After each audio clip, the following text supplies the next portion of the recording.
presentation, are there any undergraduate students who would like to speak at this time? Okay, seeing none. Today we are very fortunate to have two wonderful guests. Our lovely dean of students, Dr. Bonnie Hannon. Woo! And our associate dean, John Armstrong. John is currently at the Graduate Student Senate, so we're going to switch things around tonight and come back to them and quickly run through our reports beforehand. And we will start with Caroline in academic affairs.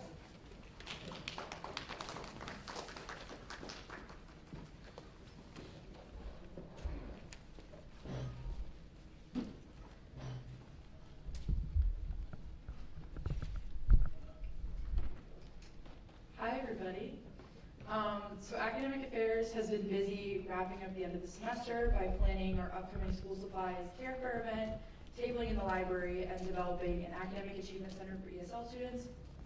So for the care fair, Academic Affairs has compiled a list of over 20 basic school supplies to hand out to students at the start of the spring semester, including notebooks, folders, colored pens, dry erase markers, and other items that can help all students succeed in their spring classes. So look out for more information on that event in the next few weeks. For tabling, last Wednesday, our committee held tabling in the library to gather student feedback on our current Husky book bundle plan. Questions in our student survey touched on all aspects of the program, including cost, availability, preparation, and communication of the opt-out process. We'll be reviewing the survey responses tomorrow and discussing next steps to improve the student experience. We're also going to be tabling again in the library next week to discuss advising and the academic calendar setup with students, and hopes of improving those areas as well in the spring. And then for the Academic Achievement Program for ESL students, my Deputy Director, Isa, has been working really hard on planning this program to help ESL students navigate academic resources on campus, such as advising, communicating with professors, managing classes, and homework help. That will be taking place hopefully in the spring as well. We'll be going over the official plans for this program in committee tomorrow, so if you have any ideas or points for us to consider in the planning process and cannot make it to committee tomorrow, you can send me or Isa an email or Slack, whatever's easier for you. And if you have any ideas in general that you'd like to share on any of these points, please stop by our committee tomorrow from 6 to 7 p.m. in Student Union 325. At tomorrow's meeting, we're also going to be discussing how to support students during final exam season and initiative ideas for the spring, and we'd love to see you guys there. Thanks. Any questions for Caroline? All right, moving on to external affairs. Liz, the floor is yours.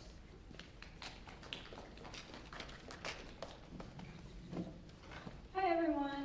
Not too much to update everyone on. Professional clothing closet, we just had our final pop-up for the semester. So we're working on analyzing all the survey results as well as our inventory to try to prepare for next semester. So we're going to go through the clothing, decide what to send back, and evaluate how we can make this better, and also work with the Career Center to see how we can expand their resources at the professional clothing closet. As for the off-campus housing survey, we officially sent that out yesterday and already got over 100 responses, which is pretty good for a survey that isn't required or have any incentive. So we're hoping to get a lot of data from that to provide student experience to students looking for off-campus housing. And then overall, we're just trying to start planning initiatives for next semester. So we're looking into some civic engagement projects. So if anyone has any ideas, please feel free to Slack me. Thanks, Liv. Are there any questions? All right, we'll move on to student services with Gabriel.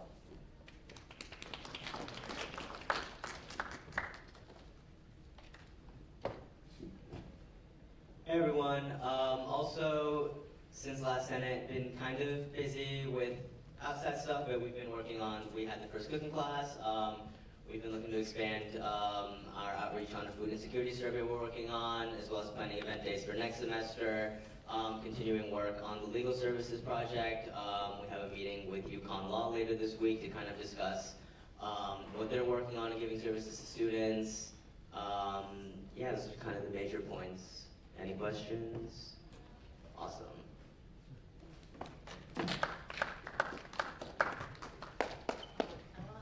Ella unfortunately could not make it tonight. Her report stated that the judiciary has been relatively quiet recently and mainly just voted on a few funding appeals. Are there any questions? I would be happy to forward those to her. All right, moving on.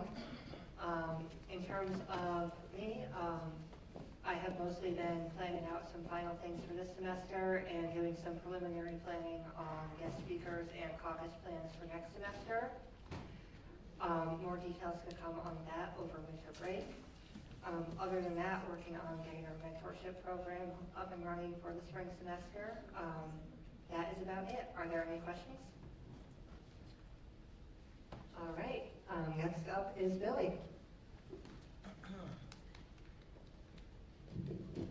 Hi everybody. Sorry, this is happening again where I'm bringing in my laptop. Good evening everyone. My office has been fairly busy this week. I've just begun serving on the Student Activity and Service Fee Advisory Committee, SASFAC, and participated in a hearing today. We'll have another again tomorrow. Phoenix and I also met with Mr. Rock from Jorgensen to begin solidifying plans pertaining to our immigration panel event that's taking place hopefully early next semester. Within my office, we've also prepared a comprehensive spreadsheet of our Tier 2 funding actuals, which I'll present to you later with some open Q&A. Additionally, at our last Senate meeting, I advertised the mid-year budget review, which will be taking place at our last Senate meeting on December 3rd. Myself and Nick, our operations manager, are still working on that, but if anyone has any questions or is curious about that, please feel free to reach out. I understand that we'll be voting on some disbursements this evening, so my office will be tasked with some purchasing very soon, which is exciting. And then lastly, I'll be submitting draft budget documents on behalf of USG to SASFAC by the end of next week in preparation for our SASFAC hearing taking place in early February. That's all from me. If anyone has any questions, reach out. Thank you so much.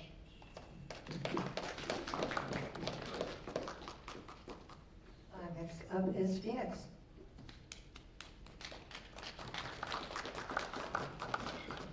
Hey guys. For starters, the Chief Diversity Office is doing the final survival stop. We actually just passed the Money's Day. We'll be handing out blankets, fuzzy socks, snacks, stress relief toys with stress balls and sensory pebbles to students during finals week, or not finals week, sorry, the last week of classes. So that'll be December 4th, and we'll be tabling here in the Union. And also just sharing mental health resources, sharing some study resources, particularly for freshmen and sophomores who may not know about the Q Center and the W Center. That'll be December 4th. Learning communities in USG, so I've been in contact with learning community directors who are really eager to share USG resources with their students. Because their students are predominantly freshmen and sophomores, they're not really privy to some of the resources that we provide, and just general university resources. Just in conversation, none of the learning community directors that I spoke to knew anything about the professional clothing closet, knew anything about a free New York Times.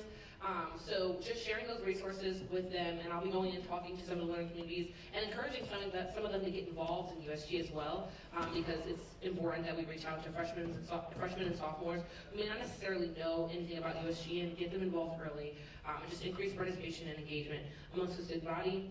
Also in the process of coordinating a food pantry / pop-up market. We did the pop-up market last semester and it was really successful, but this year we want to incorporate a food pantry component as well, just given students who may have been losing resources due to withdrawals on SNAP.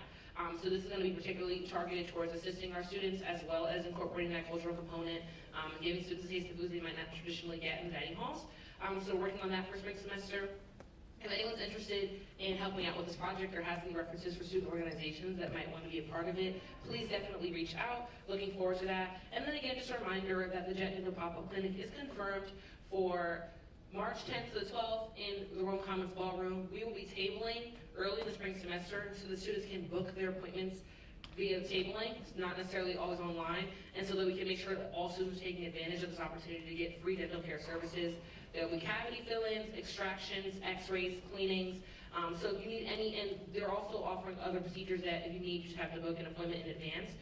So definitely look out for that. We'll be tabling for that first week of February. And that's my report. Thank you, Dan. Next up, we have Teresa.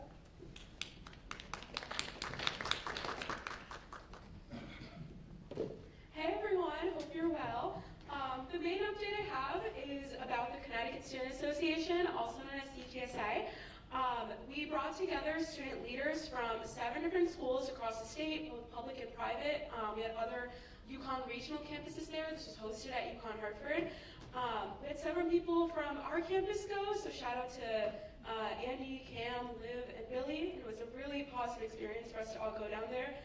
We got to network with a lot of other student leaders who are kind of doing, serving the same positions as we are in the school, to have their insight on how they approach similar situations as we have here. And I guess in the future, we're going to schedule another meeting in December and figure out what we want this statewide organization to look like in terms of the networking aspects of it, the activism and advocacy part of it, and yeah, so super excited to see where that goes. Are there any questions for Rita? All right, last but not least, Andy could not be here tonight, so giving his report is Cam.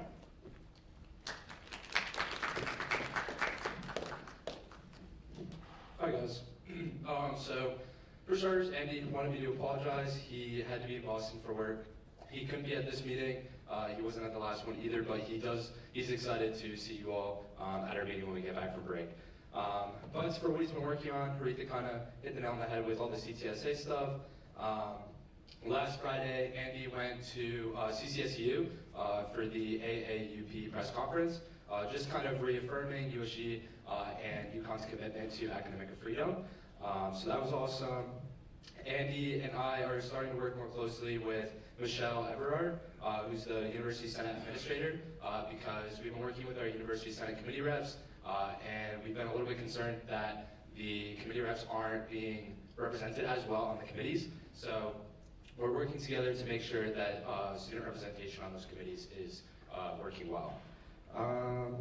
Andy is also working with the President's directors to have more tangible data to present to Senate in terms of committee attendance and initiative data, such as web and print money, as well as Plan B usage. And then Legal Services is still making steady progress, and he hopes to have more updates for you guys after break. Thank you. Any questions? All right, that concludes our reports. So I'm very excited to turn it over to Dean of Students, Dr. Fonnie Hannon, and Associate Dean of Students, John Armstrong.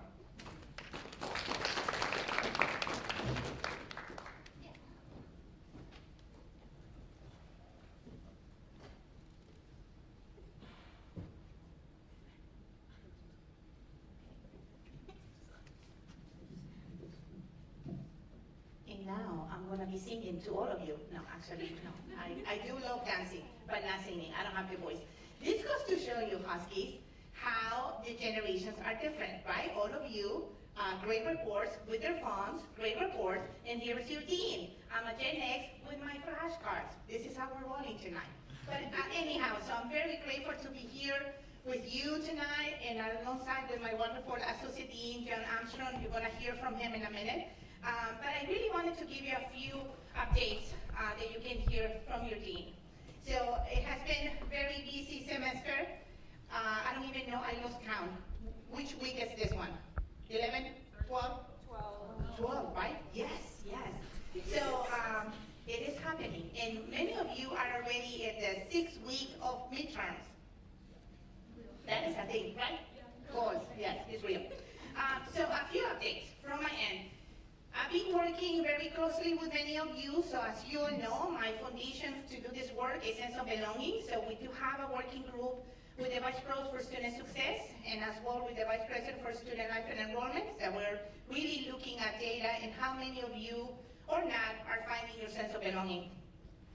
Also, I'm happy to report that because of one of your senators, Gabrielita, so we've been working very closely with Gabby to making sure, so she and I have been touring around not only the classrooms at the Source campus, but also classrooms around every point, because they're not ATA accessible. So with that work, I'm happy to tell you that with university transportations, facilities, we do have a working group that we're going to be assessing once a month how our classrooms, our facilities, our ADA compliance, but most importantly, focusing on accessibility and transportation.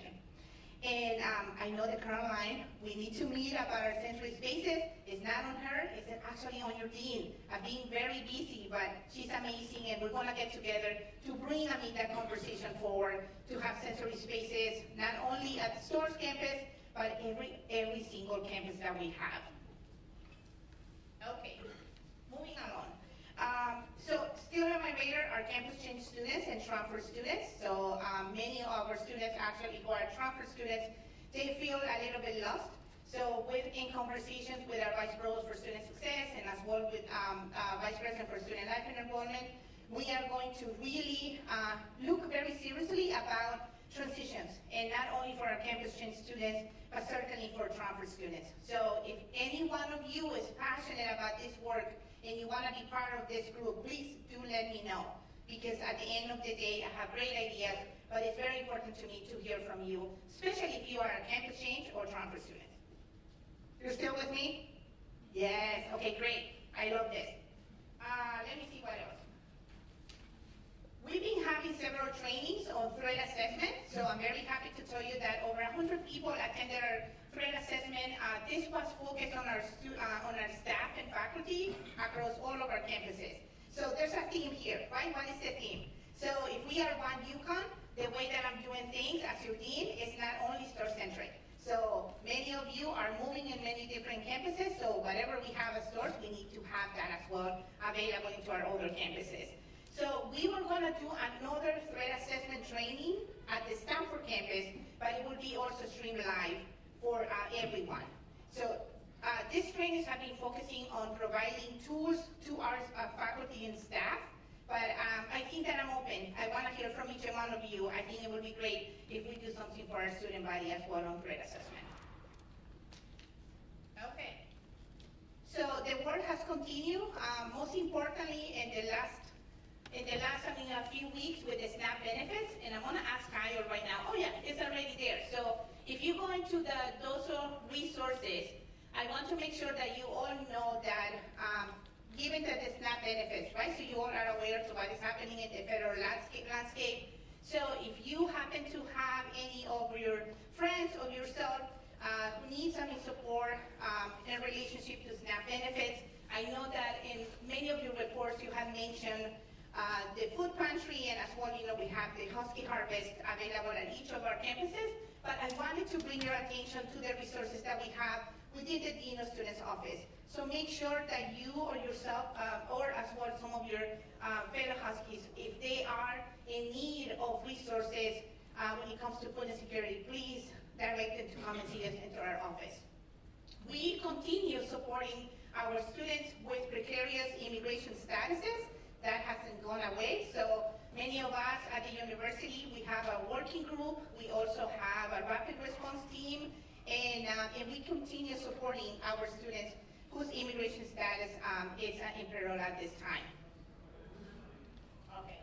And the last piece I wanted to, in addition to the conversations that Gabby and I have been having in regards to accessibility and transportation, not only her, but many of our students with disabilities brought up to my attention that we do have an amazing CSD, right, a Center for Students with Disabilities, but one of the pieces that we are missing as a university is to really have a cultural center so that we can build community and programming for our students with disabilities. So Gabby will be graduating, so I'm looking forward to continue working with many of you whose passion lies with supporting this population, as with Angela Rola and some other staff. We've been talking about having the opportunity to have a culture center for students with disabilities at UConn.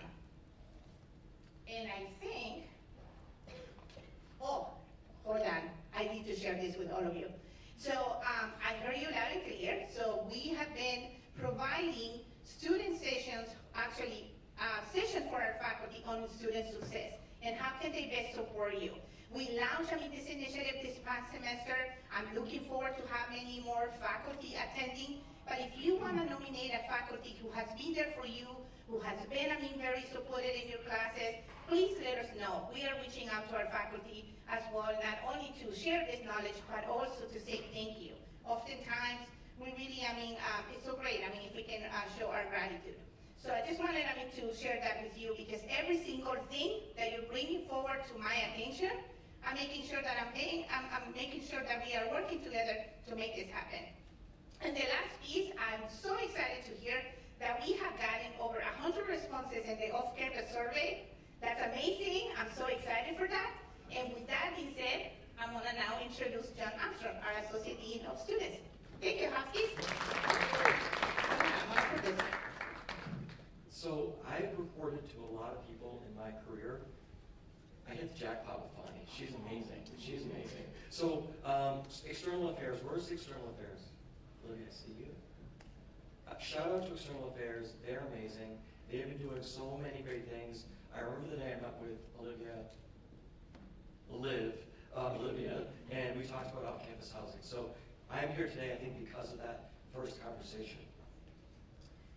There is, Colin, if we put up the timeline, I think it's a good place to start.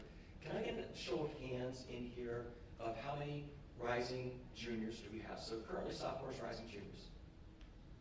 Are you nervous? Yes. Any rising seniors? Probably really nervous. Okay. So the reason I asked that question is, and I'll go back in time a little bit. December of 2024, actually summer of 2024, as an institution, we said, you apply for housing on time, you're guaranteed. December 2024, guess what? We're going to change that a little bit. We recognize, not we, but it's recognized now how challenging that was for students at that time. Last year, the waiting list was pretty significant. I don't manage on-campus housing. I work with my colleagues in on-campus housing. And with that, they're able to reach everyone. The challenge with reaching everyone by the end of the summer is you've got to make your plans. You got to find a place to live. So your rising juniors and your rising seniors are all like, what do we do? So I run a webinar once a week for an hour every week through December 17th. This timeline, I'm going to talk through this timeline. I think it might help you. So who else is here? Do we have freshmen, first-year students? And, okay, all right. So let's go through this timeline. Starting in mid-October, pre-leasing off-campus starts. So when it's your time to consider looking off-campus, know that right now is the time to start looking. And the time to really be serious about, I'm just going to use the example right here. So the four of you are best friends. Perfect. So you've been best friends for the first 2 years of being at UConn. And you two say, we're going to stay on campus. We're going to stay here. We want to be on campus. You guys are like, I'm tired of this. I don't want to see the RAs anymore. I'm going to move off campus. We're going to get a place. When these two get serious, what we know is you two will follow. UConn friends stay together. We know that to be true. So what's going to start happening is people that are friend groups right now is when they ask me, what should we do, John? I think you should apply for on-campus housing. Rising junior or rising senior, I think you should apply. Here's why. You apply for housing January 1st. The earliest you do that, so here's your New Year's plans. Your New Year's plans are have fun, celebrate, at 12:01 a.m., apply for on-campus housing. So I think you should do that because then on February 19th, you're going to know, am I waitlisted or am I going to get picked? But here's the rub and here's the problem. You two get picked to live on campus. You two don't. You've all applied. So what I'm going to recommend to everyone in this room to start thinking about is having those difficult conversations today because you're going to need to start making decisions. So we'll go through this timeline really quickly. Pre-leasing starts. We just had our first housing fair. A lot of rising soph, a lot of juniors, a lot of rising seniors came and said, how do I do this? What do we do? What do I know? How much is it going to cost? Do you have availability? We know that happened. It was very non-committal housing fair. We know that student interest increases over the years at UConn. The number one population of students that starts to look for off-campus housing, rising juniors. So why did we make the decision that we made? Because we already knew that rising juniors, rising seniors were moving off campus at a pretty high rate. The demand for on-campus housing is as high as it's ever been. So many students want to live on campus. So as a result of that, I'm collaborating with on-campus housing. We have all the dates. We know exactly when things are going to happen. They're coming to the webinars. And it presents some challenges. The challenges are this. Going in as a group into an apartment complex or a house is going to help bring your numbers down. Your cost per living per students. The average cost per student per bed is, anyone know how much it costs to live off campus? Just for your bed off campus. average cost. Between $940, this is national data, and between $1,400. So that's this area, just for your lease. Add food onto that, add your general living expenses, add everything else you like to do, you're up about $2,000 a month. That's what it costs to live off campus on average. It can be less, it can be more. I'm going to use the standards as an example. So everyone talks about the standards. Maybe some of you are considering living there. The standards has a model called rent by the bed. The rent by the bed model means, let's say you guys are going to move off campus. You're like, we're going to do this, it's going to reduce costs, we're going to split costs. You cannot do that at the standards. $1,500, $1,500, $1,500, $1,500, no splitting. That's what a rent by the bed is. Other places offer what's called a joint and several lease, meaning you four are going to go in, you got a 4-bedroom, you split the cost, it's $3,000 a month, you split that cost 4 ways. Your cost is going to be down below $1,000. What's coming into this market? Higher rents and also more rent by the bed models. So it presents a lot of challenges as we start to see the limitations for on-campus housing and then students moving off campus. What we know about our students is, the perception is, people think, they go to UConn, they're undergrads, they can afford anything, their parents are rich. Wrong. Wrong. We have so much housing insecurity. This year so far, 15 of your classmates across all 4 classes have lost biological parents. Some of those people were the primary breadwinners of the family. That puts those students in really difficult situations. Many of our students are out of state. Half of our incoming class this year was out of state. They're paying twice what an in-state student pays for. So when you add on off-campus housing, thinking about how I'm going to do that, it's even more challenging. So there's a number of things that we know about our students. We have a lot of students that are high need, meaning that their contribution is what it is. And so we have to think about how that can be accommodated. And here we are saying, okay, rising juniors, rising seniors, we can't accommodate everyone. So the reason I'm here tonight is to talk about, answer any questions you might have, but to really give you some insights into what this timeline is. This timeline will not change. This timeline has been pretty consistent for the past 10 years. So if you come to the point where you're like, I'm going to start looking for off-campus housing, this is your Bible. And when students say, what should I do? Apply for on-campus housing. February 19th comes, there's going to be nothing left, John. Yes, there will. There will be places off campus left. So what I keep track of is the percent leased most of these properties are at. If you come to me and see me, I'm going to help connect you directly to places that are still leasing. But at some point in your academic career, you will face a decision. And that decision will be, do I move off? Or I have to move off, and where do I live? How do I pay for this? Something important to know about right now, who's living on campus? You ever see your fee bill?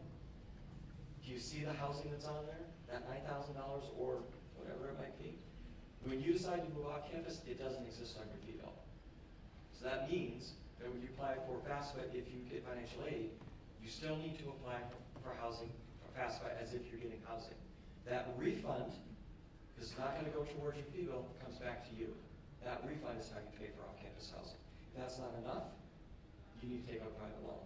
So that it does present challenges. So I'm going to stop there, just stop. There's a lot of information, but if anyone has questions, I'm happy to answer any questions you might have about housing, both on or off, because I've been collaborating with the on-campus folks as well.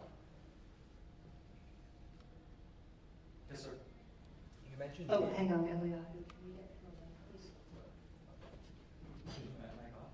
Or should I get it in? No, you just used 2 minutes. Oh.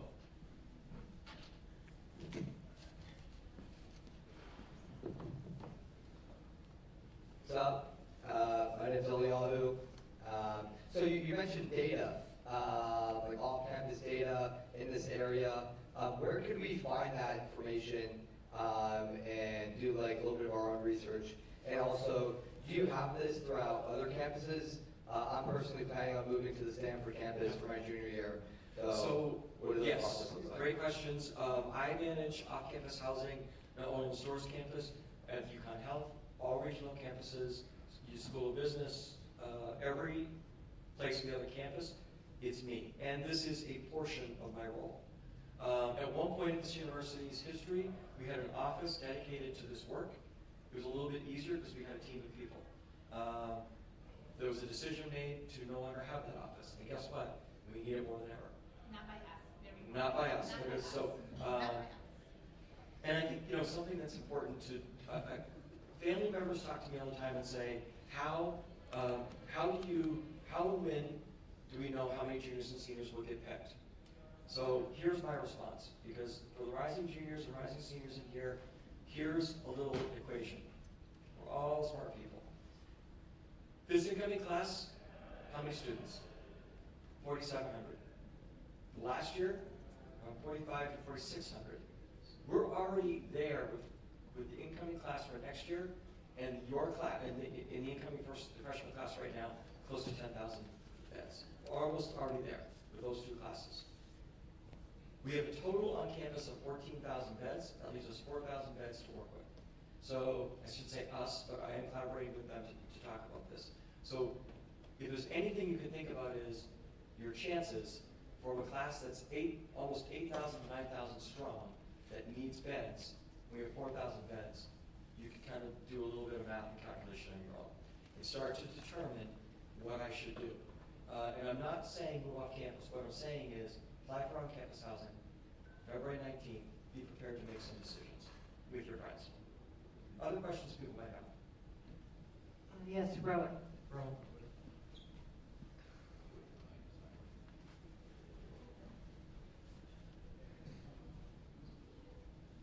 So one thing that has concerned me is just how a lot of this is just designed to be more group orientated, and it's very reliant on people for the most part because of the budgeting concerns and just like the fact that most people cannot afford off campus. It's very focused on people moving in as groups. So Yep. The question is like, what about people who are not moving in groups, who do not have groups, and also just like, how do you handle a situation in which like a rising junior or rising seniors is steadfast on campus and will may consider it to transfer if they do not get on campus?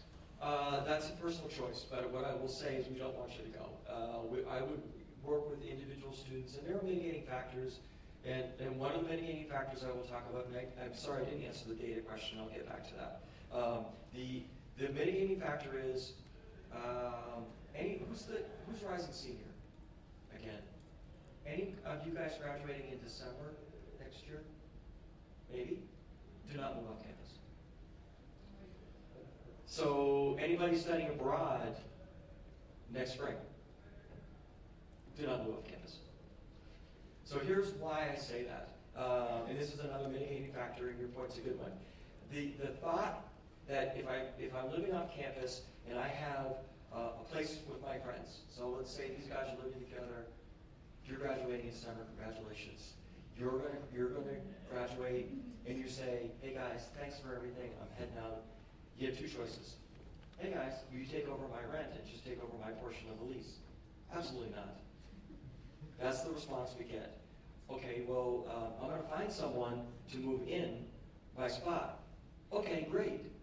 But guess what? We need to approve that person. If we don't like them, we're not gonna approve it. In my time, I've never seen that successful. During the middle of an academic year, post-August to May, limited market fluctuations, meaning we should talk. We should talk. Because I've already talked with on-campus housing and said, for students that are studying abroad, graduating, they are going to be owning a 12-month lease and living there for 6 months, period. So they've agreed that that's a mitigating factor that we should consider. So and I told every family member, every student that's in this boat, apply and talk to me if you get waitlisted. So Roland, I don't have an answer. What I am saying is I work with property managers to encourage them to keep lists and to fill in vacancies in apartments where there are vacancies. They're pretty good at it. Some of them like to do that, some of them don't. The data comes from a couple of places. A market house that I work with does college market data. When I met with them, I said, I want to meet with you about the stores in Mansfield area. I met with them. Every data point that I know in my head and have collected was exactly right, and they were wrong. I actually corrected them on a few points. So the good thing was I said our vacancy rate on campus is around 8%. They said, we have it at 6.2. I said, it's actually 8%. So they had Mansfield Apartments as where Price Chopper was located. There's going to be a development here. I said, no, it's not. It's going to be over there. So I said, can I get a discount on what I pay for this? And they said, yes. But it's a college market retail. It's a place that you can get this data. You have to pay for it. Can we access it through the school, through you guys? Well, the other place you can access data from me is apartments.com. So that beautiful off-campus housing website, what's behind that? Apartments.com or rent.com. They do have a lot of data. Yes. Yeah. Other questions people might have? I don't want to take up too much time.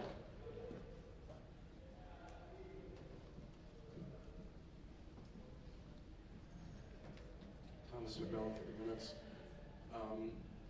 A little while ago, and I think it was just confirmed, we were told that the vacancy for on-campus housing is roughly 6 to 8%, or that they had some couple hundred beds open or something of that nature.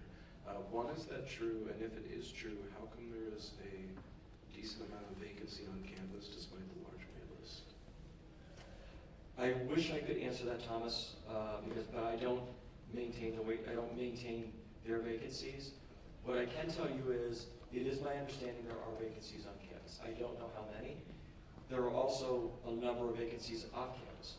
So one of the things that people talk to me a lot about is, well, John, there's a shortage, housing shortage. There's a housing shortage for if we want to house all 20,000 undergraduates on campus. Yeah, we can't do that. We can house 14 of you. So if you talk about a housing shortage and we have vacancies on campus, if we brought in the largest incoming class ever, record-breaking, is there a housing shortage for people who want to live on campus or off campus? There's a lot of housing in this market.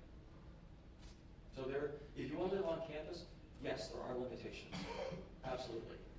And there has to be, because we just can't keep housing everyone. It's not possible. So Thomas, I can't answer that question. I do know there are vacancies, I don't know how many.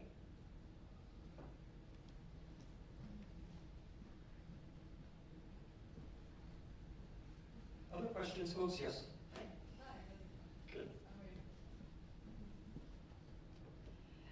So my question would be, if someone gets into a 12-month lease and want to transfer the lease to another person, is there any facilitation provided by the university to be able to do that? There's not. Here's why. Anything that happens beyond the borders of this university for a lease agreement is an agreement between you as a student, an individual person, and a private company. We don't intervene in a company's bottom line. The process of that lease agreement and the agreements within that, what I can do, and what I do in a very nuanced way is, when there are challenges with a student and a lease, I will say to a property manager, can you tell me what the options are? Because let me tell you a little bit about this student. Student just lost her mother. She can't afford to be here anymore. They're really going through some difficult times. And sometimes at the end of those conversations, they say, okay, well, where's my money? Other times they say, we'll consider some options. The lease transfer, here's the challenge with the lease transfer. You're leaving, you're graduating, congratulations. You find him, so Jordan's coming in. Jordan's great, he's gonna live in my place. They take over the lease, perfect. They do a background check on you, and they say, Jordan's not approved.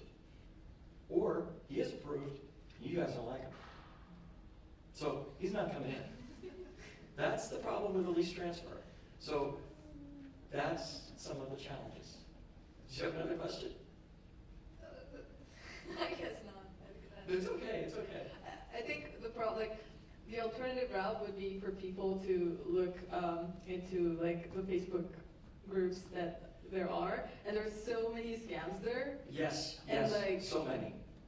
Who is there to trust? And those sites are like the Wild Wild West. They are the Wild Wild West. You find a place on there, you give someone money, don't do that. Facebook is a dangerous place to find a place to live. Yeah. And just know that the off-campus housing website, I'm going to tell you a true story.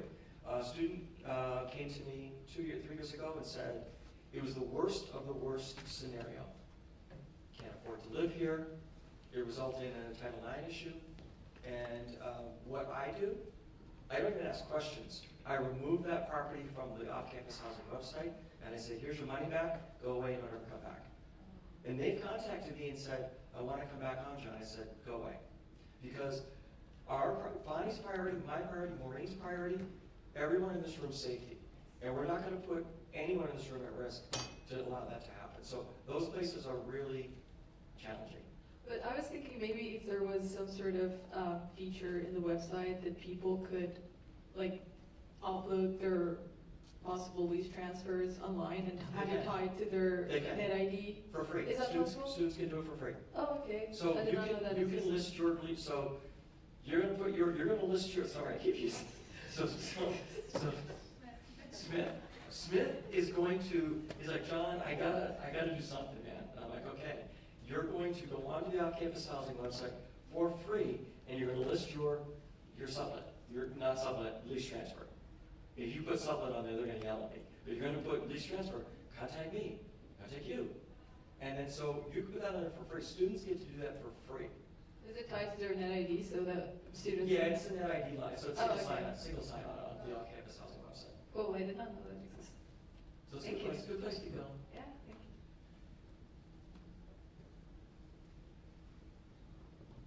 Hi, my name is Robbie. I was gonna ask, are we able to get money back from like taking a subsidized or unsubsidized loan through UConn First Start through like student admin, or do we have to take a private loan?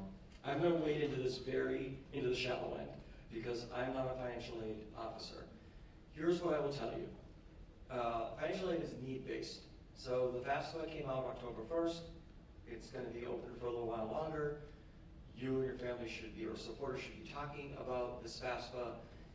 If you're like, I'm moving off campus, and you're building that FAFSA, one of the things you should consider building into that is housing. I need housing, and I'm going to be in this area. Ironically, the amount of money that's given for financial aid for housing on and off is the same. Amazingly, it's the same. So that will come back as a refund. And I'm not going to go any further in this, but when you talk about subsidized loans, I think it's a good conversation for the one-stop. And they coach me on some of this, but some of it I know. But the reality is, as you're building your budget for FAFSA, it's important to sit down with someone, either in financial aid or with one-stop, kind of learn the same, and say, this is what I'm doing. Am I doing the right thing? Because next year I'm going to live off campus. Your other question about taking on a private loan, the answer is most students have to take on a private loan to do this. So living off campus, even at a low tier, my rent was $800 a month. I need to pay for food, general living expenses, utilities. I'm in it to win it for $12,000 minimally, if not $15,000 to $20,000 a year. So you got to think about, do I have 20 grand next year to pay for housing, food, all of that? And that's a good way to think about living off campus. Thank you. You're welcome. I don't want to take up everyone's time. Is this okay? Okay. Do you guys have like a list of factors or things you consider when housing the upcoming juniors and seniors for like the leftover beds? On campus? Yeah, on campus. So I don't manage on campus. I think every situation is unique. So and I talked about those mitigating factors. Mitigating factors are they're important in a lot of different things that we do. When you start to think about, I'm Smith over here. I'm graduating. Smith, I'm sorry, man. So, but, and I've got something I'm going to do, but my dad just lost his job. That's a pretty significant mitigating factor. So, well, Smith, what if you could live on campus? That would help me. So, the answer is, if someone came to me in that situation, I'm going to do everything I can to say, please, I'm advocating for the student. If you got a bed, put them in it. I don't care where it is. And that's another thing that's important. If you get on campus, beggars can't be choosers. Like, take what you get, because you can always do a room change. So if you're like, I want to live in North again, take it and then move. So, do a room change process. So the answer to your question is, are there beds available for very specific things? Residential life keeps, campus housing, keeps beds for emergency purposes. I don't know how many, but they're wonderful to work with, and they're really good when I say, I need your help with the student. Thank you.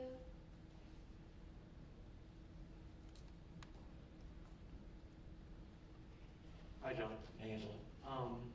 I wanted to know a little bit about like your perspective and like what you would suggest to students that are struggling to find off-campus transportation. If students don't have licenses or struggling to get on campus, what would you recommend for them? Yeah, one of the two primary factors when I meet with any student is the first thing is, do you have a car?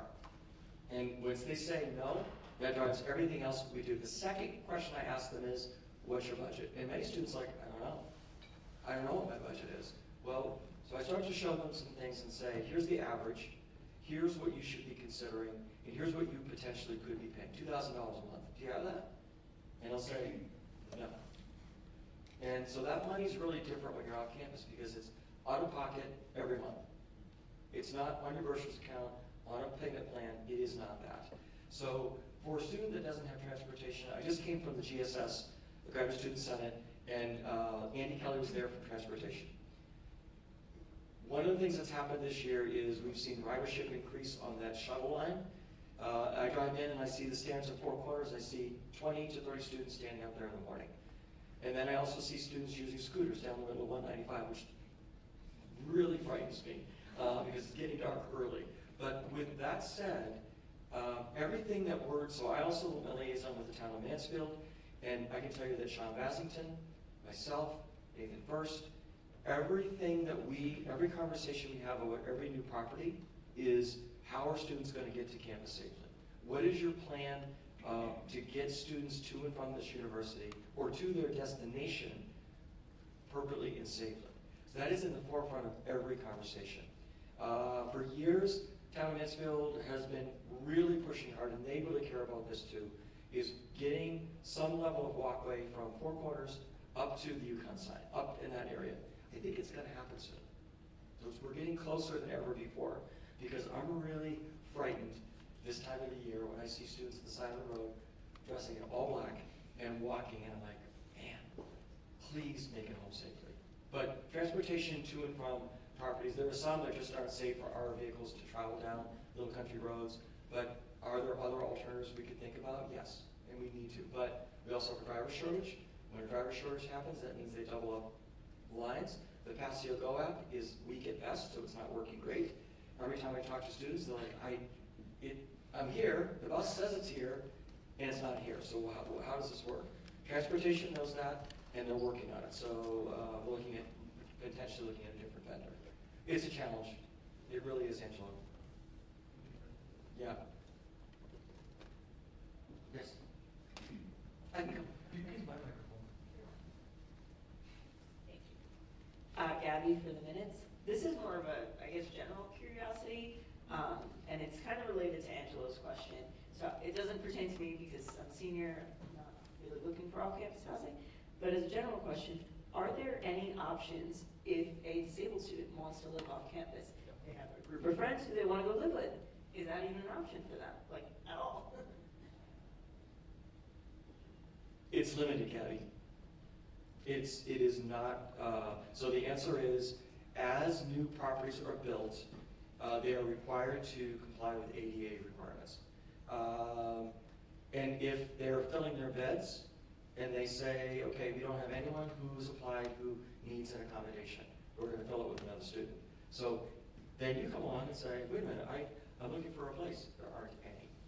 So, and older properties aren't required to update their properties to be accommodating for ADA requirements. It is challenging. So, and thankfully, Center for Students with Disabilities, they're amazing people. They work so hard. They are working to help students be able to stay on campus. That's it. Yeah. And because the reality is, it's not a really viable option for students with disabilities. Great question, Gabby. Other questions people might have? We've got one back here. Hi. Hi. Andrew for the minutes.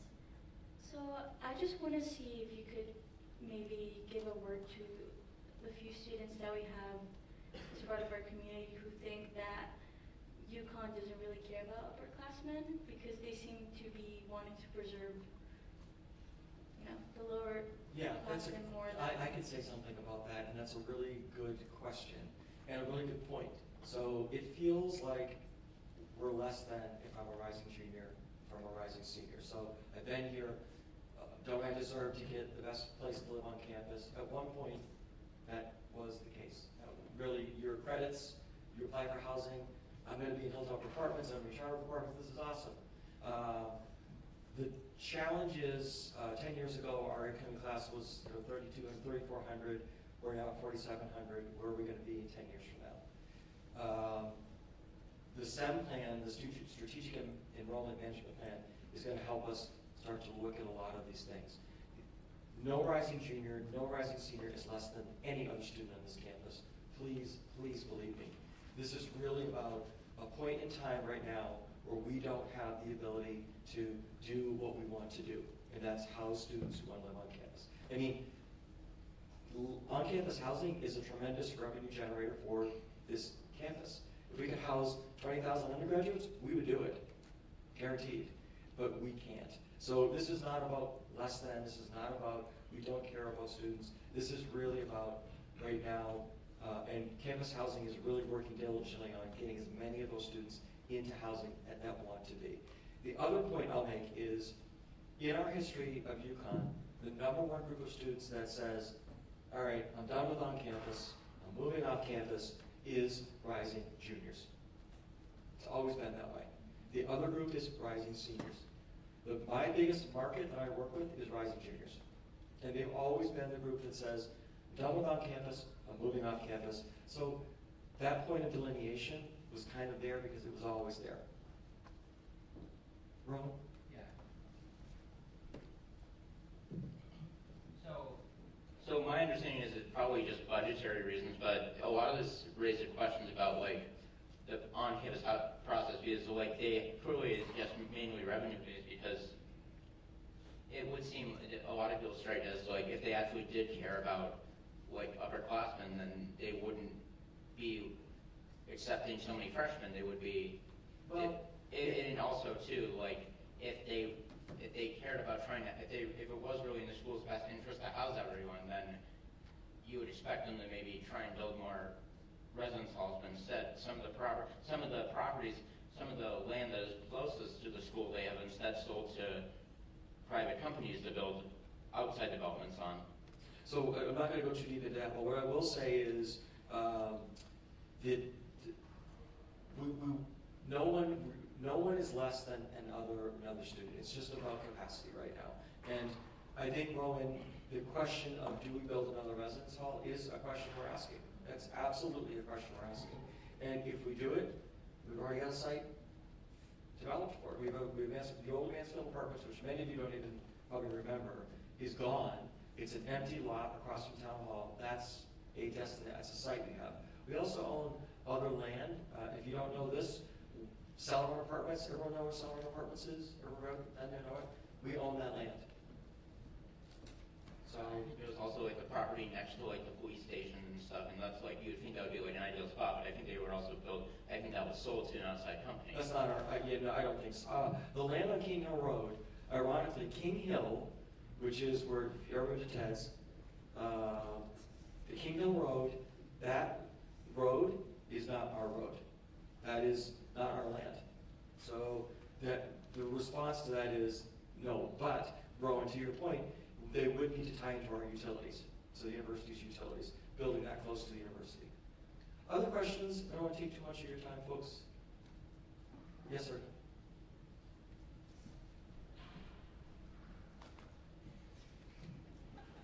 One last question, and I may just be ignorant if the solution already exists, but I know when doing housing, part of the process is making an account to find other people to live with, especially for becoming freshmen. Does something like that exist for people trying to go off campus? Can that be implemented into that website so that people can even make groups a lot easier than just texting random people and figuring things out? Right, great point, Thomas. So there is on the off-campus housing website, there is a roommate. You can develop your own bio on there and communicate with students. You just have to log in and create an account because we don't want nefarious people going in and getting your information. So it is protected. It's single sign-on, protected, but you go in, you create an account, you create a bio, and you can communicate with students. The other way that I help students do that is I offer roommate matching events. And we put them out to students and they go okay. So we typically yield 20 to 30 students per event. You can do them virtually, which we found is better, not because I don't want to meet with students in person, but we did them in person and people were like, all right, what do I do? But if we do it virtually, we can put them in private rooms, they can talk, they can meet, we give them questions, it works really well. We've done that before too. Thank you. Yeah.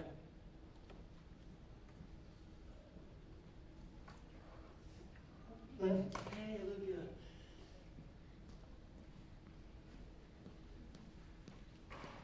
Hi, so I know the answer to this question, but I think it's important for everyone else to know. When looking for off-campus housing, how many roommates is it realistic to look for off-campus housing with? And if you have more than that number, what can you do instead? You're speaking my language because, and I will tell you, if a change is coming, and that change is becoming because I said the following thing. In 2007, the Office of Off-Campus Student Services was formed. I was not the director. And during that time, the town of Mansfield was really focused on off-campus behavior and off-campus issues. It was again, the Wild Wild West. It was carriage house, it was summer run, it was spring weekend. It was awful. The town was like, we've had it. So they went to what many college towns do, and they developed a zoning regulation that restricts unrelated renters. You're all unrelated, I think, right? Yeah. So four of you could live together, and that's the max. But in 2010, they said, let's take a step further. Let's really reduce that even more and go 3 unrelated. So here we have this confusing conundrum. Okay, so which ones are 3 and which ones are 4? I talked to the Planning and Zoning Commission and said, okay, a couple of things. One, it's super confusing. Which is 3 unrelated, which is 4 related. And our students travel in pairs. We're not traveling in 3s.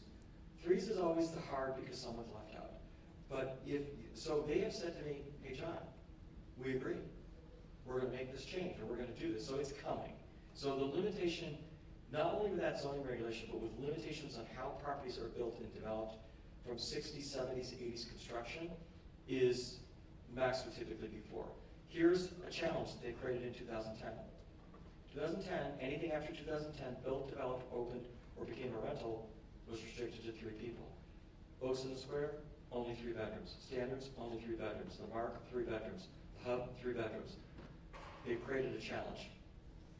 So, because that restriction prevented how many, now, if they change it, 4 people could live in a 3-bedroom. 2 would just double up. Great question, Olivia. You knew that one. Thank you. Thanks, everybody. Any other questions? Thanks for having me.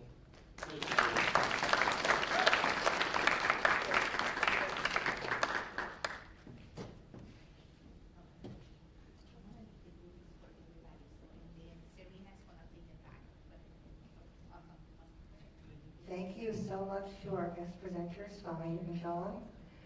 I will just throw out too, I believe I announced this at the last meeting.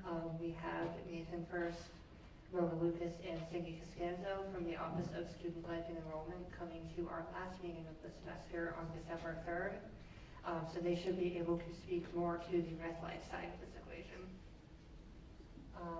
Moving on, we will now move into our voting items. First up is the approval of the minutes from October 29th. Are there any questions, comments, points of discussion on these minutes? Seeing none, I will move to pass them by unanimous consent. Are there any objections? The minutes are approved. Our next 2 voting items are disbursements from the Office of the Chief Diversity Officer, which were approved at the Diversity and Outreach Commission. So I will move that both of those be tabled and ask that that be approved by unanimous consent. Are there any objections? Okay, seeing none, we will table these disbursements. Phoenix, excellent timing. Next up, we have 2 confirmations. We have Phoenix Harbor and Shahad Bays to the University Senate Anti-Black Racism Implementation and Study Ad Hoc Committee, and they are being appointed by Andy. I'll turn it over to Phoenix. Yeah, so again, Andy was unfortunately not able to be here today and asked me to present this, but like we mentioned in the previous Senate meeting, University Senate had initially moved to rescind the course, but now, just given the fact that there are several reasons why the course was not put into place regarding funding and which department would oversee it, they've created a task force to figure out how to put this plan into action. And so myself and Shahad have been appointed to be the student voices on this task force. Are there any questions? Great. Somebody get right in.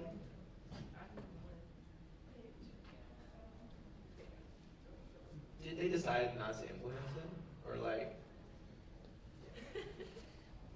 So no, it did not end up getting completely rescinded. It did end up, being put on hold, just so that, because the primary issue was that while it was voted in favor of and passed through University Senate, it just never came to fruition. Initially, I think no one really conversed with Africana Studies or any particular department to allocate funding and a team to put the course into action, right? The course was initially, I don't know if some of you have taken a pop-up course that was 7 weeks and it was completely asynchronous. I actually took it, and so in order to transform that course from being a 7-week pop-up course into an actual, sit down course where you can actually get more time allocated to it, not a pop-up course, there needs to be funding and staff appointed to handling that, and it just never happens. So the goal of the task force is to figure out how to allocate that funding and situate staff and faculty to handle that course and oversee that course, most likely the Africana Studies Department. So that's why the task force was formed. But they did not rescind it completely, no. It just needs to be worked out, logistic-wise. Are there any other questions? Any points of discussion? Okay, I will move to confirm Phoenix and Shahad by unanimous consent. Are there any objections? Congratulations. Our last voting item is an amendment to the undergraduate student government bylaws regarding a cap on the reconsideration of the same legislation subject. I'll leave this QR code up for a second, and I will invite Sadaf to present.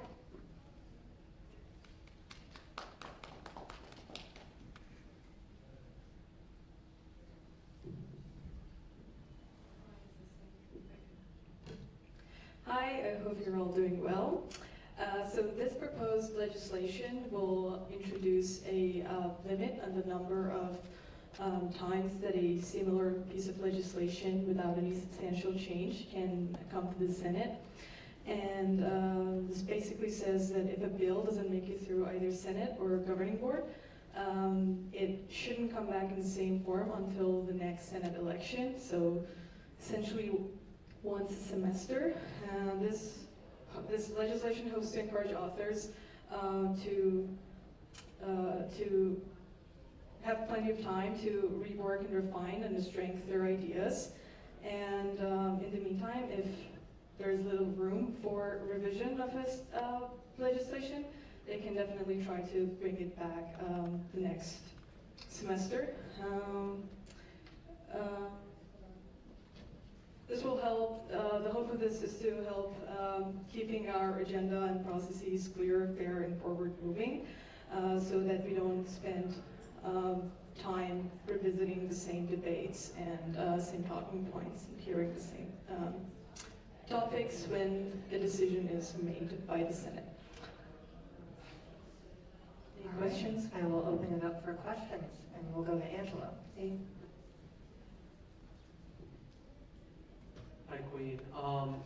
So I guess I'm just a little confused about the language that you said and what is written here is two separate different things, because you say Senate election. There's two Senate elections that happen, right? One in each semester. Correct, Kyle? Like one in the fall, one in the spring. Yes. Right? So Senate elections on every semester are, pretty much the same, but the language you're using is very different. What is your intended goal for that particular thing? So the initial version of this legislation was once per, if something fails to pass, it wouldn't be able to brought back for the remainder of the academic year, but during internal affairs, it was decided that we tie it to Senate elections, meaning that, for instance, let's say today something fails to pass, the author can't bring it back after the election in our spring semester. So I think the correct way of saying it would be it's tied to the USG elections and not like semesters. Like, for instance, the makeup, it is tied to the makeup of the senators, makeup of the USG. So once that change, which is usually when elections happen, they can bring it back. It can be brought back. I'm just going to respond to that. So I think it contradicts itself a little bit, because if, like you said, someone decides to present something today, like if you decided to do this today and it fails, and this was enacted, you wouldn't be able to bring this back until April, right? And by that point, if you're a senior, if you don't run for election, you're not able to present that again. Someone would have to present that in your place, or in that same position if you were here as a senator. So I'm just a little bit concerned about like the logistics and how that will happen if we have like if all the senators here are serving for this academic year, and they want to be able to have a voice on this piece of legislation that didn't pass, and they can't run again, they won't be able to have that same voice, so that's infringing. I'm still speaking. So I'm still like, sorry, I didn't mean to cut you off like that. That would infringe their right to be able to speak their truth on that when they were involved in the first conversation. So, and I believe that it's your right to be able to present this as many times as you want. You know what I mean? So, and for that, I say I'm going to vote no, just so that you're aware of that. And I encourage all of you to really take that into consideration when you're voting on this. Do you want to infringe on someone's right to continuously have a conversation, have dialogue in a space that is meant to be for community building for the entire student body? So this is not an unprecedented measure. It is a measure that the U.S. House of Representatives and U.S. Senate also takes. So once the legislation is voted down, for instance, in the U.S. House of Representatives, it cannot be brought back till the next governing. So this is not a unprecedented, strange thing. That is actually, like when I looked into it, I was surprised that this loophole was not addressed before. And I don't think in the policymaking business we should wait for a trend to form in order to address an inefficiency. I do just want to briefly interject here and state that any undergraduate student, regardless of position in USG, is able to introduce legislation, just not participate in discussion on the Senate floor. You're bringing up like U.S. government, right? So like that isn't restricted to 4 years at UConn. You know what I mean? Like there is such a limited time frame for students to be able to speak their minds, and so I believe that that would be infringing on their right to be able to come here and present as many times as they want. That's their freedom. That's their right. You know what I mean? So I think comparing it to U.S. government and the student government is a little bit far-fetched, because again, the average student is here for 4 years, and I would just say that if, like, I understand the concept, but you would be inhibiting their rights to be able to continuously advocate for something, which is what senators do.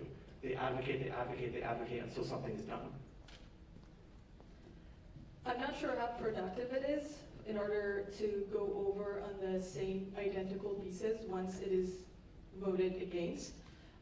I understand your concern about people, and specifically senator, being able to advocate for their constituencies, but we're not infringing upon, this legislation is not intending to infringe upon people's ability to refine maybe their legislation, table it if they see that the general consensus of the Senate is against what they're trying to advocate for, and essentially amend it. That is also, like, usually amendments do not make huge difference in legislation. So if there's room for compromise, I think this legislation very clearly advocate for that. And knowing that you've got one shot at doing something, I think that would encourage as a student to compromise, listen to differing ideas, and yeah.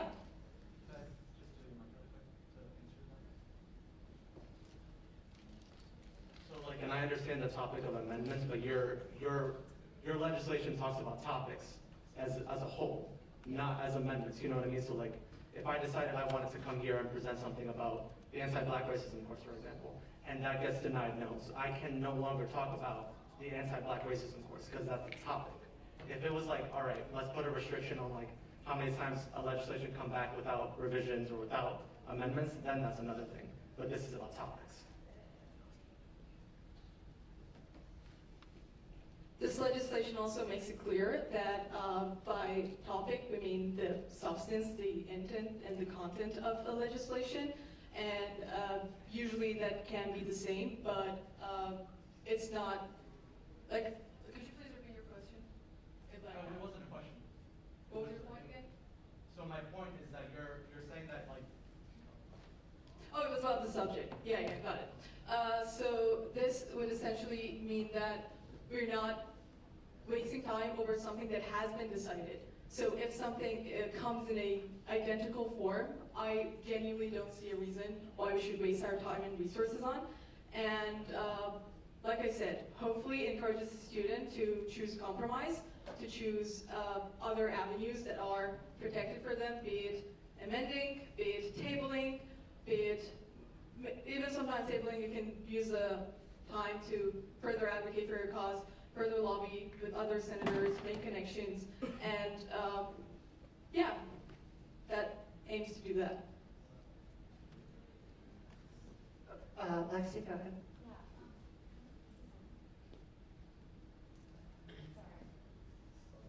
Okay, there we go.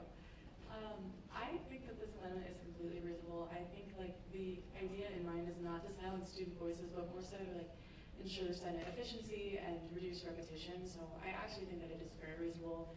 Also, I think it's good to bring everyone's attention to the fact that the same idea may not be reiterated until the following Senate election. So it's not as if the idea can never ever be brought up again.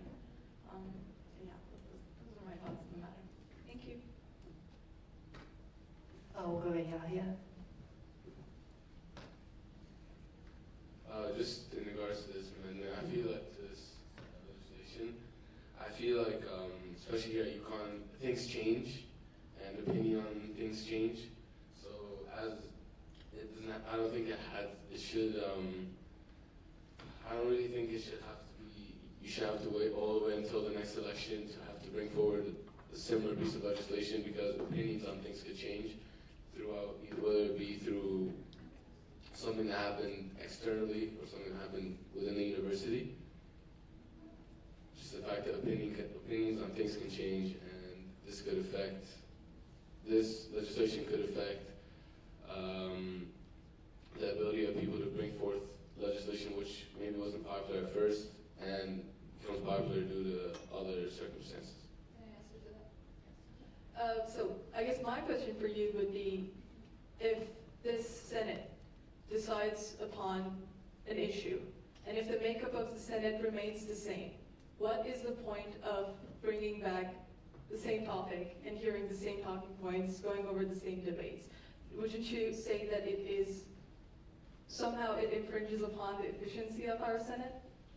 No, I don't think it infringes upon the efficiency, because the situation could change. Whether it could change vastly within a few weeks, a few days. And the general consensus of Senate could also change relatively rapidly, which is why I think it should be allowed to be reintroduced. Thank you. We'll go to Samantha. I would just say, like, in connection to that, if you use the recent government shutdown as an example, they basically kept voting on the same thing, almost unchanged, every single time until the end. So, like, that's something that needed to get to the end so that the government was able to open back up no matter whatever was voted on. So I would just say, like, you need to be able to continue to vote on something even if it's not super important or whatever the topic is. That is an excellent point, and that's because it is specifically for that point that here in Subclause I, we have made exemptions. Budget, disbursements, and USG budgets and MOUs, which I believe do not constitute the legislation. But then, regardless, they are exempted from this. And this is like, the analogy is between this and the US government shutdown. It was issued over the budget, so that is taken into account. Anthony?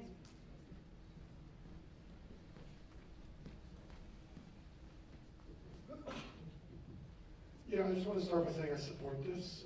My only question is, with Part B, Who determines if it's the same subject? Is it going to be during internal affairs? Is it going to be the speaker? As it's mentioned, the determination will be made by the Speaker of the Senate. The Speaker of the Senate already has more or less full authority over our agenda, so I thought it's only suitable to go with the trend and have them decide over the. Obviously, if any senators think that the judgment made by the Speaker is not necessarily accurate, they can always file a case with judiciary, and hopefully they can settle it through judiciary. Thanks. Thank you. Marie?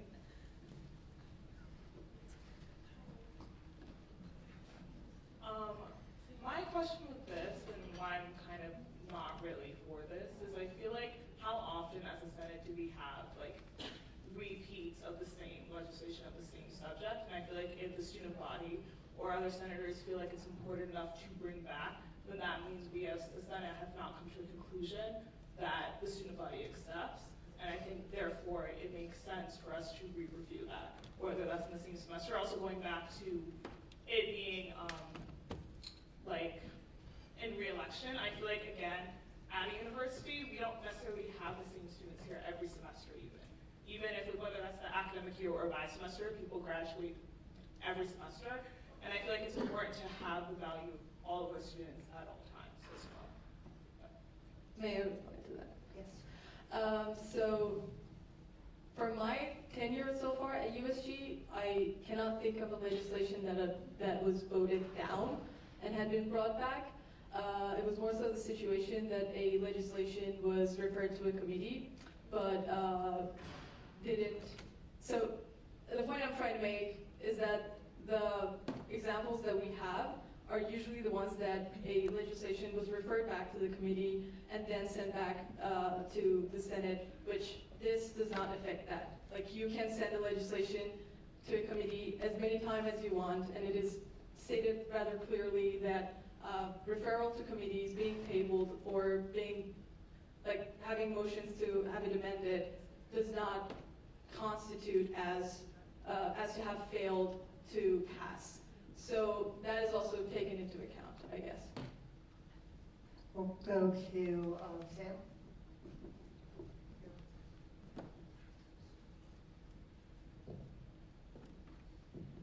Hi. I'm just a little confused. I feel like us being in the current studies, or setting that we are, this being a big learning curve for a lot of people. I'll say I'm not the best with this stuff, but I have learned a lot since being at USG. I feel like the whole point is that we're not in our US government, and of course that is very official, and that goes through a lot of checks and balances. And I feel like the point of having USG as a whole is to go back and revise what we're saying and have those checks and balances, and discussing with other people how we can better or completely disregard our pieces of legislation, whether they're good or bad. So I feel like that does kind of infringe on our whole learning process and how we can then take these experiences with us if we do want to go into government, or just speaking our minds in general. So I feel like that's a little confusing with this piece of legislation. Next up I have Harita, then Joel, then Tommy. Hi, I'm Aretha for the minutes.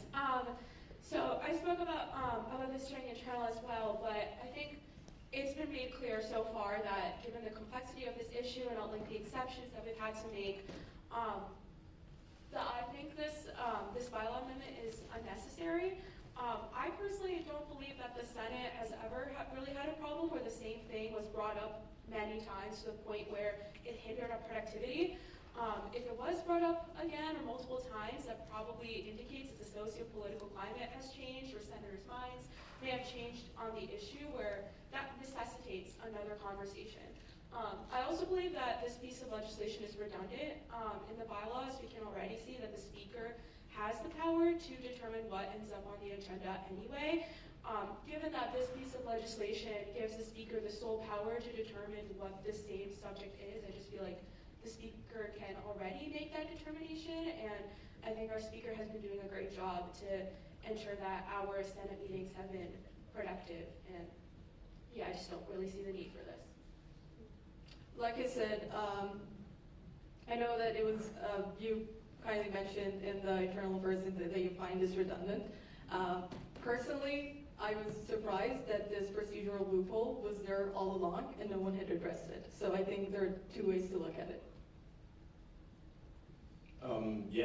Joel for the minutes. I think people are honestly kind of confused about what this bill does. I think they're misunderstanding it. It's not saying that the same bill can't be voted on by the Senate. It's saying that for the same bill to be voted on by the same Senate, there needs to be a substantive change within it, which I think is completely reasonable. There's no reason to keep on bringing back the same talking points and rehashing the same debates to the same group of people. No, that doesn't happen in any other form of conversation. In a court of law, you cannot make the same objection multiple times. In our government, you cannot vote on the same bill multiple times. People are citing a lack of precedent that we haven't had an issue like this before, but that's an appeal to tradition. That's a logical fallacy. That's just because we haven't had an issue does not make it unnecessary. Like, this bill is still correct, even if it is not traditionally required. I would encourage people to disregard that. I just want, we are elected every semester on a semester basis to make decisions. If there is one bill and it's the same bill, you have made your decision on that bill. It discredits every single vote that we take. It makes every single vote less important if we just keep on discussing the same things over and over and over again. That's not what this body is for. Thank you. Next up is Tommy. I do apologize. I know a lot of you have had your hands up for a while. I'm trying to get to everyone. So my only concern with this is just a slight difference in clauses between A and B subsection I. In A, we have substantially the same form used, meaning basically the same exact written language, the same intent, the same context. For example, a referendum, even though no one said it, that's what we're all talking about. And then in BI, we see its substantive effect. So to me, that's a little bit different. Substantially the same would mean this is the same bill, in which I actually even supported this legislation. I don't think that should be happening. It's ridiculous. But in BI, the language changing to substantive effect is different. You could have achieved the same effect of the bill, but with significant revision that constitutes it being brought up again. That's a very good point, and I would like to motion to amend this to reflect the same content, not the same effect. Okay. E. So you would like this to say substantive content? Is that the amendment? Yes. It should be substantially the same form, no? And yeah, substantially the same form. Essentially, hold on. In A, it's substantially the same form. Yeah, second line A. Thank you. Is there a second to that amendment? Second goes to Tommy. We'll now move into discussion on the amendment itself. Are there any points of discussion on this change? Let me just make the change.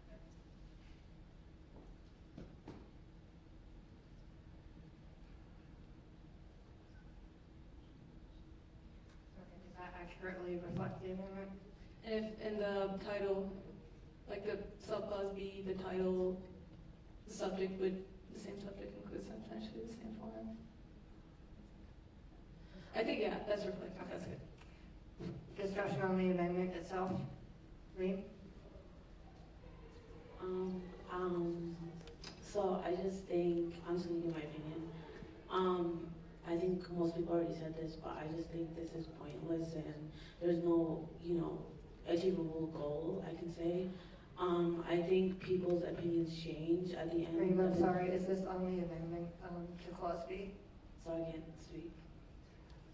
After we vote on the amendment, I will recognize you to speak.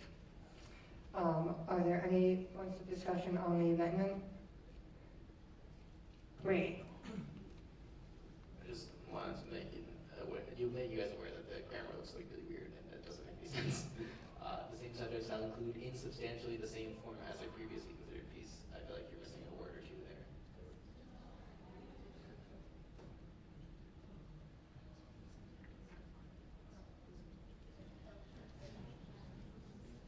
Yeah, this is really funny. Does that make more sense? Yeah, it's fine, it's fine. Okay, good. Thank you, good catch. Are there any other points of discussion on the amendment? It should be effectively the same word, not substantial. I'm sorry? All right, seeing no more points of discussion on the amendment, I will move to amend by unanimous consent. Are there any objections to this change to Clause B? Okay, next on my list of speakers was Andrea.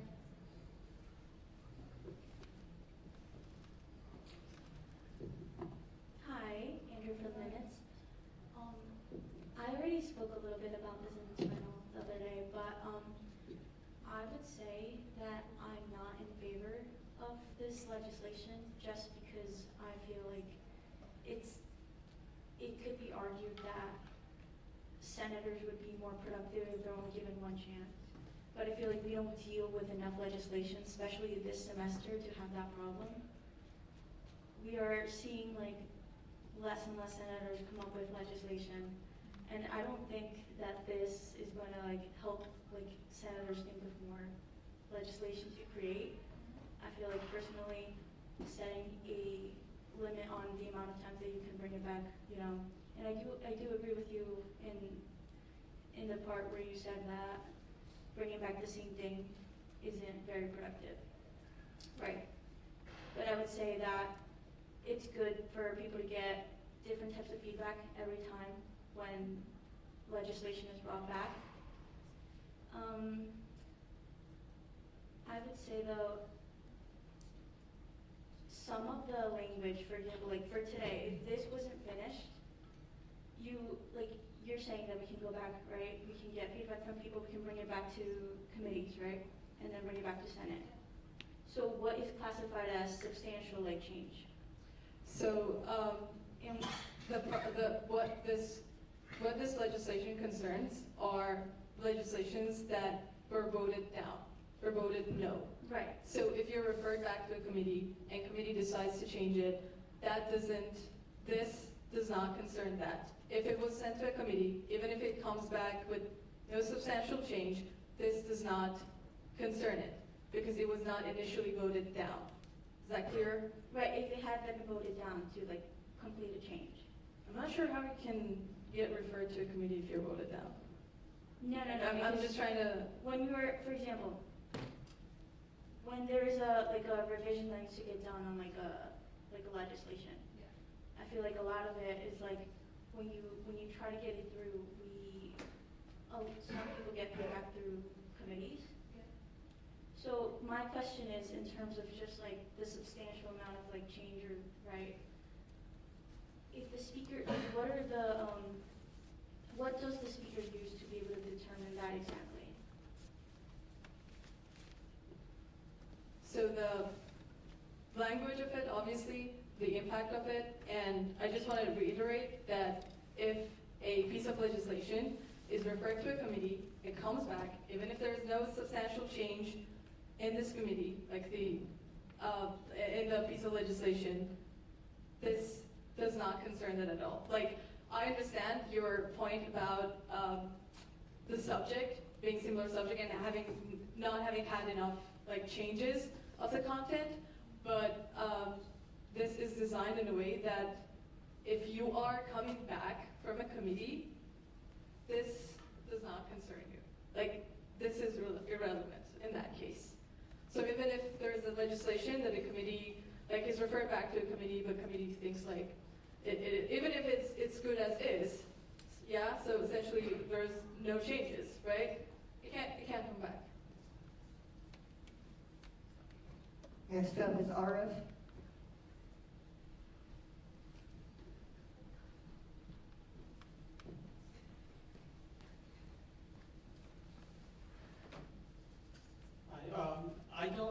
I am not in favor of this bill at the moment because while I do understand that rehashing the same thing over and over again might feel as redundant, I think that depending on the disparity of the vote, and also I do think that discourse, rehashing the same idea, could sway opinion, and I feel like that's what Senate is for, to change your mind, and also to hear from other people that you might feel differently about this maybe in 2 weeks, 3 weeks. I don't think it's necessarily an efficient way of moving along. All right, can you pass it over, please? Hi, I'm Wilman for the minutes. I feel like this piece of legislation actually encourages senators not to bring up ideas that they may have, because I feel like there's like a small error that and then it doesn't pass because of that small error. They can't bring it up for the rest of the semester, even though it was a small fix that they could have done later on. And I feel like for that issue, it encourages people not to bring up ideas, because then if they bring up their idea and it doesn't pass, they can't bring it up for an entire semester. And then by that time, they may be, they may have graduated by then, as someone said earlier. We didn't have a problem with a legislation that would wood it down coming back, like I mentioned, but we have had legislations that, like a senior introduced the legislation, it didn't go through, it was referred to a committee, and they graduated, and next year, without a problem, similar, same identical legislation was brought back. So it is not unprecedented in USG that we may have a senior, may have someone, a senior senator, crafting a legislation, graduating, not having any, vote on it. We have had experiences of not having legislations come to fruition, essentially, and being brought back the next, academic year. So that is not an issue, for me at least, I don't see it an issue. But yeah, that was it. Rain? As I was saying before, I just think this doesn't have an achievable end goal, and I think at the end of the day it's pointless and it just doesn't conclude to anything. Like, rules can change, and possibly legislation as well. Like, as Senate, we have to be inclusive and listen to all opinions, and I think this just infringes on students' voices. And I think it was said before, there's new members every semester, people leave, whatever issues may arise. So I think when a legislation is brought back or a piece is brought back to Senate, there's new people, there's a new set of eyes, new set of brains that can look at this legislation and bring new valuable information or just, a decision. So I think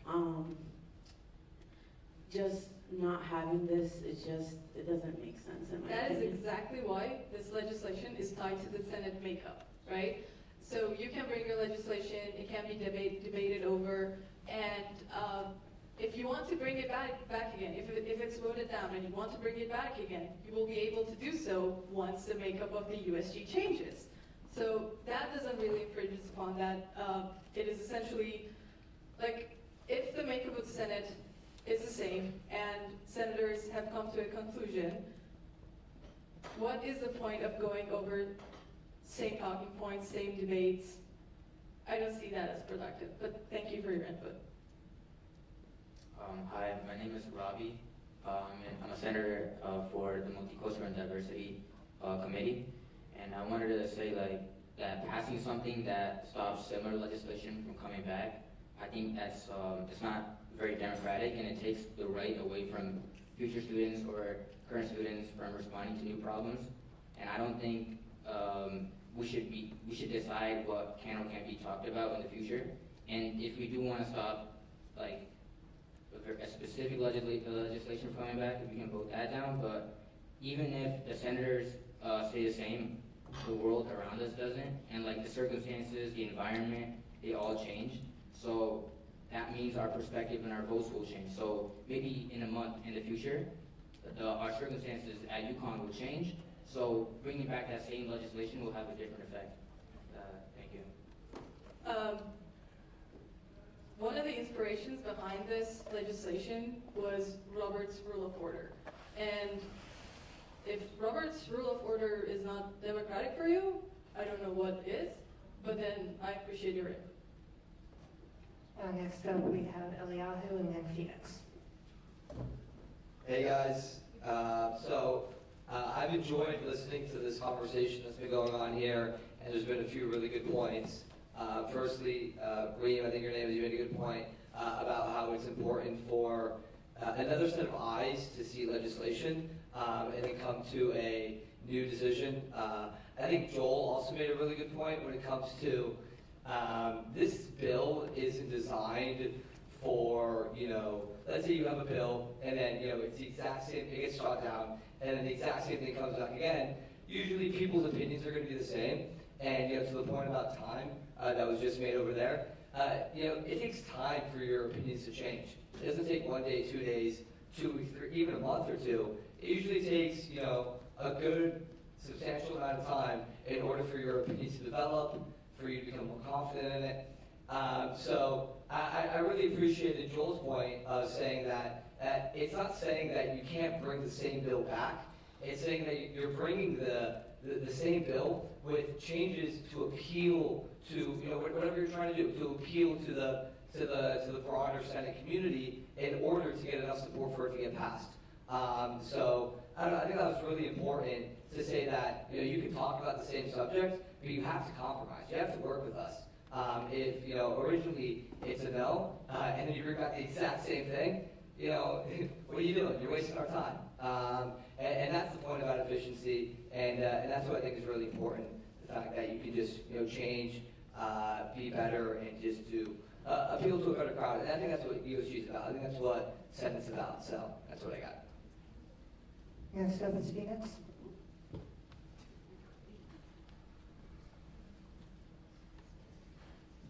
I'm going to stand up because I have to stand when I talk. I just want to say I think we're losing a little bit of the plot here.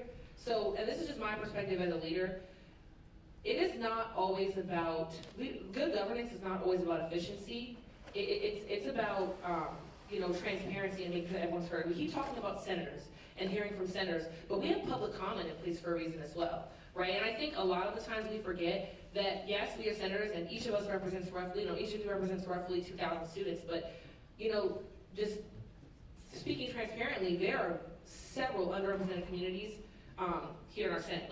So it's important that we also take into consideration public comment, right? And the impact that students that aren't senators have, right? And so I think my concern with this legislation is that not only are we hindering the ability for good dialogue and kind of taking for granted how possible it is for someone's mind to change, how possible it is for the environment to change. I mean, if we're speaking now, the beginning of the semester and now, completely different economy we're under, right? And it's important to take those factors into consideration because the needs of the students change in between Senate elections. And so I think this could potentially become a problem in terms of that, and it also kind of silences student voices that aren't represented adequately in our Senate seats, right? We have students who come in and give public comment because they don't necessarily have a voice in Senate, and it's important that senators are able to hear those student voices, and I think a lot of the times, just from my experience in USG, we don't always have long enough conversations. We shut down dialogue, or we'll suspend debate a little bit too early, and senators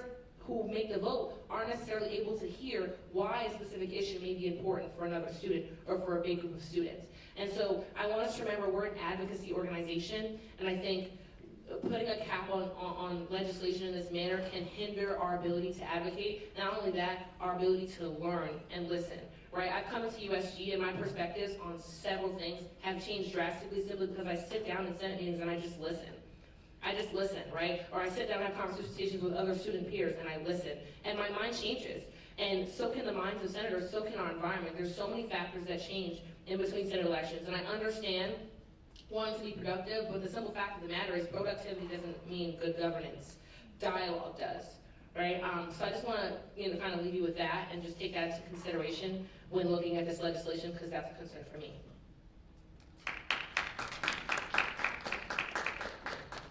Thank you, Phoenix. At this time, I would like to get a gauge of where we are in this discussion, so I will be making a motion to suspend debate. Because I think this motion as the chair requires a simple majority. A vote of yes on this motion will be to end debate here and then vote on the legislation. A vote of no is to continue discussion on the legislation. Is anybody confused on what these votes mean? Okay. As a reminder, only senators can vote. All those in favor of ending discussion here and voting on the legislation, please raise your hands.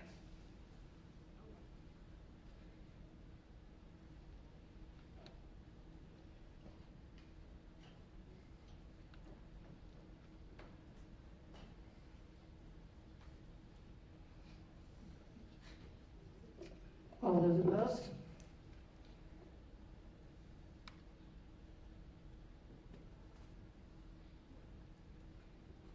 Okay, by a vote, all those abstaining.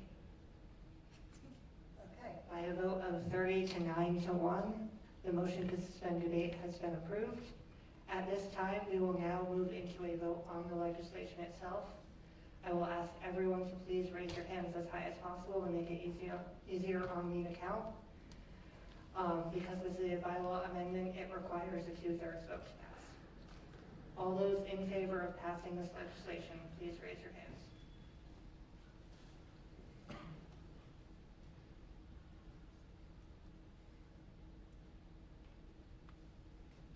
All those opposed?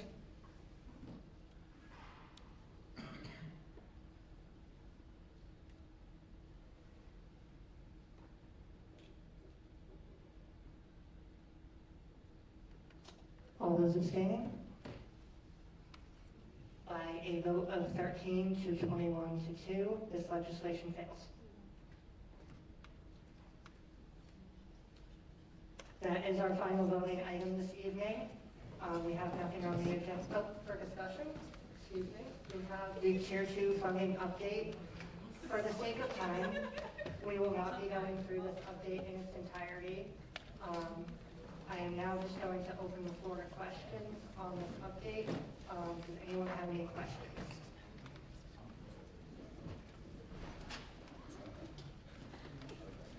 I will put the QR code back up for anybody who missed it.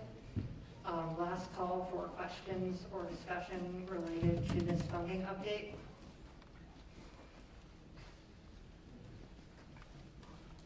Seeing none at this time, only announcement is that our final caucus of the semester is next Wednesday, and our final Senate is on December 3rd when we get back from Thanksgiving break.